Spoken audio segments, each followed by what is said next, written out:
Hello, hello, what's going on? What's all this shouting? We'll have no trouble here.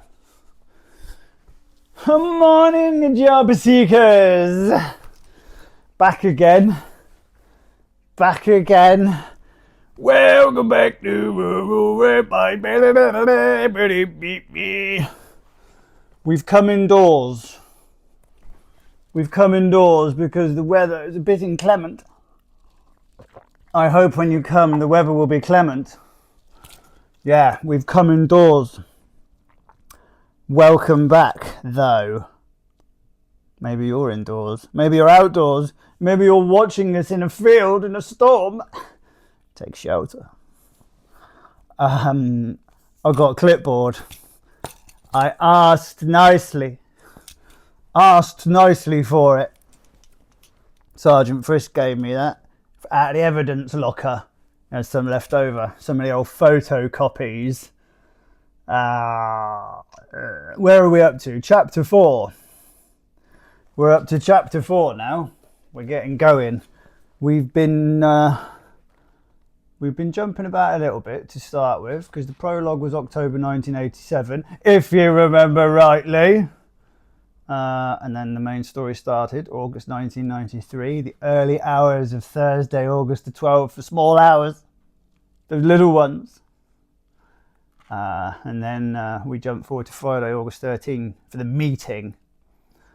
And chapter 4, we're jumping back to Thursday, August the 12th, late afternoon. Going to be late afternoon, Thursday, August the 12th. But fear not, because it's all going to be rather straightforward and not so much jumping about from here on in.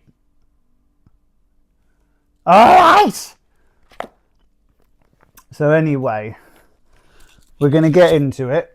I just wanted to show you this actually. I told you about my mate Jason, aka Boyson, who helped me design the cover and all the rest of it. Helped design the layout and all of that. Well, I told you about the bloody map that he did, because he's such a talented boy. Yeah. I mean, one day I'll get some bloody wonder kid to do all the business. But at the minute, I don't know, just take a screenshot of that or something. And then, because that's the geography. Village geography. Village life. And that's that. There's a close-up of the front cover as well, actually, just in case you... And the back! Do not trespass on the railway. Forgive us our trespasses. We might be getting a little bit closer towards that today, boys and girls. I'm telling you. Could be getting a little bit closer towards that today. Chapter 4. Yeah, I got a clipboard because I had notes made and things like that, and you'd probably see me like, what does that say? Can't read it from here. Can't read that from here, love. I need it there on the day. Idiot. So basically, I just thought, sold. I'll get a clipboard and I'll put Douglas's photocopied backside on the back. Do you see where we're coming from now? See where we're coming? I'll probably cock that right up. You probably couldn't see any of that. How's that? There. Whatever, Trevor. Anyway, yeah. So we've done chapter. We finished off last time at the meeting, didn't we? We've met Butch, Aussie sheep farmer, Laurie Knox, police dog handler. Oh God, it's all starting to make sense. It's all starting to fit into place. Royal Rampage. Oh. Cheers. Yeah. Morris men have rocked up at the meeting, haven't they? Making a noise. Colin Blunsdon potentially fouling himself. Bloody Aussie twat. So we're assembling quite a colourful cast of characters. Chapter 4, I'm gonna have to be might have to be a little bit retro, because one's going to need to impersonate an irate Indian shopkeeper, as one cannot afford to hire an Indian actor to affect the character of an irate shopkeeper. So, do you know what I mean? impersonation is the highest form of flattery, or whatever that big posh sod Oscar Wilde said. Something about that. Anyway, you know what I mean? Got to be done. Got to be done. You're alright with me doing a Kiwi accent, aren't you, anyway? So, whatever. What's the difference? If we could do a Kiwi Indian. Kiwi Indian? Anyway, let's get on with this. This is going to be a two-parter today because, well, it's a bit of a long chapter and I knew I was going to have to do a little bit of faff at the beginning. What's this?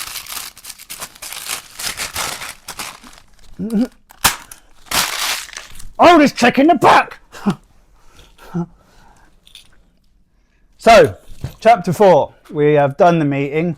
You remember last time we met Petra Carr, the officious head of the Steventon Parish Council. Well, today we are going to say hello to her daughter, Daisy. Oh, that's lovely, babe. Are you sitting comfortably? Have you come indoors? Anyway, let's get on with it. Yes. Are you? Right, chapter 4, Thursday, August the 12th. Daisy Carr walked down the grubby stairs of the number 32 double-decker bus feeling pretty damn pleased with herself, and she had good reason, as the piece of paper smouldering in her bag with the 3A stars printed on it would attest to. Stepping off the bus onto the high street, absent-mindedly forgetting to thank the driver, she was hit by the relentless heat. Her white sleeveless top was sticking to her after the clammy bus journey, and she had tied her long blonde hair back to keep it from irritably swishing in her face. She would let it down and wash it later in a nice cool shower. With her exams finally out of the way, she could at long last really let her hair down. As she stood on the high street, overwhelmed by thirst, she thought that a visit to Mr. Qureshi's newsagent was in order. She contemplated buying a bottle of wine, but decided against it. Mr. Qureshi sometimes reported back to her mum if she had been buying alcohol, even though she was now legally able to do so. It could wait. She knew there was one chilling in the fridge at home, and that would do nicely. She rummaged around in her bag, pulling out her water bottle. It had barely an inch of water left in it, and that would be warm and horrible by now. She opened her purse, checking to see how much change she had. Mercifully, it was just enough for a can of drink. She couldn't wait to get out of here and start earning some real money.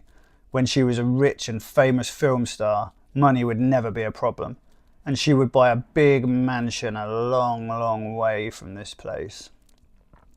She waited for the cars to pass on the high street. Over at the police station, a man in blue overalls was replacing a window. Daisy crossed to the other side to the newsagent, whose window had also been smashed, a large piece of brown cardboard acting as temporary cover for the damage. She entered the newsagent, immediately grateful for the shop's air conditioning unit. She stood still, basking in it. Mr. Qureshi hastily emerged from the back room. "You seen this, huh? Have you bloody seen this?" the usually placid shopkeeper said, making his way round, taking his place behind the counter, holding up a black and white image which on closer inspection Daisy could see was of a photocopied image of a bare backside. "No, Mr. Qureshi, I haven't," Daisy said, retrieving a can of ice-cold Sprite from the fridge and trying not to laugh, thinking that Mr. Qureshi had no doubt shown this picture to every customer who had frequented his shop today. "Sod smashed my bloody window," Mr. Qureshi said, jabbing a finger at the picture and then pointing at the damage behind him. A spider's web of cracks spread out from a cricket ball-sized hole at the window's centre. "Bloody bastard Douglas fling a bloody rock wrapped up in this filth. I chased him out of here last month. Sod bloody sitting with his bare backside on my new copier. Brand new piece of bloody equipment," Mr. Qureshi said, nodding over at his photocopier in the corner of the shop. "Grabbed his filthy pictures and ran, laughing like a child. I chase him out with bloody broom, isn't it? You wait till I see Mrs. Blouse. I tell her, I bloody tell her," he said, waving an angry index finger. "She comes in for magazines for Bastard Son today. I'll be sure to tell her," he said, holding up a copy of Kerrang and WWF magazine respectively. Magazine's come in this morning, but I've heard so far no bloody sign. Sergeant Allen says there's no sign of mother or bastard son at house or in caravan. No doubt she is hanging her head in bloody shame, he said, slapping the magazines down on the counter. Daisy hadn't had a chance to get a word in amongst Mr. Qureshi's relentless, rapid-fire monologue. She stood before him, holding her can of Sprite to her neck. I'm sorry to hear that, Mr. Qureshi, she said, feigning both interest and sympathy. He always was a bit of a wrong 'un, was young Douglas. Ah, young Douglas, nothing. It was not just me he smashed in, Qureshi continued. Police, fabric shop, signal box and church, he said, counting them off on his hand. Bloody church! I see Reverend Hild this morning when I deliver her paper. Smashed her stained glass bloody window of Christ himself. Smashed him right in the private parts. Mr. Qureshi took a couple of deep breaths. You just want a drink? Yes, please, Daisy said. 55 pence, please, love, he said, holding his hand out. Daisy handed him a warm £1 coin. You tell your mum about bloody damage, he said, scraping change out the till. You tell mother and bloody council. I tell bloody police, but police station windows smashed as well. Sergeant Allen got big bloody problem, huh? I guess so, Mr. Qureshi. I'll let you know if I hear anything, she said, heading for the door. Remember, you tell mother, tell bloody council. I will, Mr. Qureshi, she said, exiting the shop, grinning as she closed the door behind her. She opened her Sprite, taking 2 long swallows and only just dodging a brain freeze. She thought about Mr. Qureshi's order. She wouldn't need to tell her mum. She would be well aware of the smashed windows by now. Her mum knew everything around here. Daisy turned left towards the crossroads and the causeway, making for the ancient walkway's luscious canopy, taking in the familiar view of her village from beneath the shade of the tall trees. The old houses to her left, the allotments on her right, a view she had seen so many times walking to and from the bus stop throughout her secondary school years. Now, with those years almost behind her, she thought about how she longed to be free from the place, the constraints of living at home with her parents in a small village where everyone knew everyone else's business. She didn't care what people around here got up to. She wasn't interested in them. Same old faces in the same old places. She had outgrown it all, and soon she would be far away from here. With her place at the Guildhall School of Performing Arts now assured, it was just a matter of time before she hit the big time. No more scrabbling about for a few quid an hour at Beanhead's coffee shop in town. In 10 years' time, that place would have a plaque on its wall telling everyone that Daisy Carr, world-famous actress, worked here from 1991 to 1993. She emerged from the canopy of the horse chestnuts where the causeway dipped down to be dissected by the road opposite the Crafty Digit pub. Her old primary school was on her right, the same school that both she and Douglas had once attended. She thought about Mr. Qureshi angrily waving the photocopy. She'd seen Douglas's rear end before it had hair on it, and before it had the 3 little dots. Everyone at primary school had been subjected to an unwanting viewing of it at one time or another.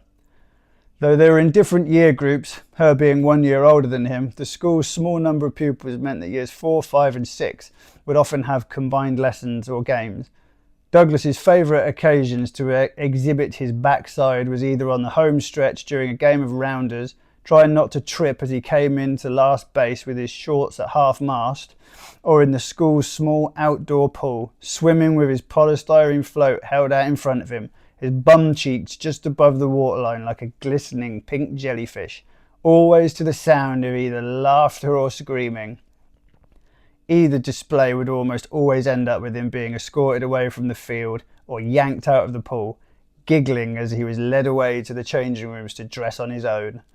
Despite her own highly developed sense of sophistication and heightened maturity, Daisy couldn't help but smile at the crude memories of younger days. She binned her empty can and turned left up Stocks Lane, heading for home and looking forward to the celebratory meal that she had been promised to her by her parents tonight. And more importantly, the drinks afterwards, minus her parents, with some of her girlfriends at a bar in town. As she approached the railway line, she could see that the barriers of the level crossing were upright and the lights were dull and inactive. Unlike the village's other crossing, this one did not have a signal box. She had thought about going the longer way home via the causeway level crossing, where the signal box was most probably being manned by Dan Fowler, current object of her desires. She would miss Dan when she left, and part of her wanted to go up and see if he was there, but she knew that her mum would want her home in good time today. She was getting a little old to be told what time to be home by, but in a way she didn't mind. It wouldn't be for much longer, and besides, it would give her a chance to have a nice cool shower before trying on a few outfits for tonight with a cheeky glass of chilled Sauvignon Blanc.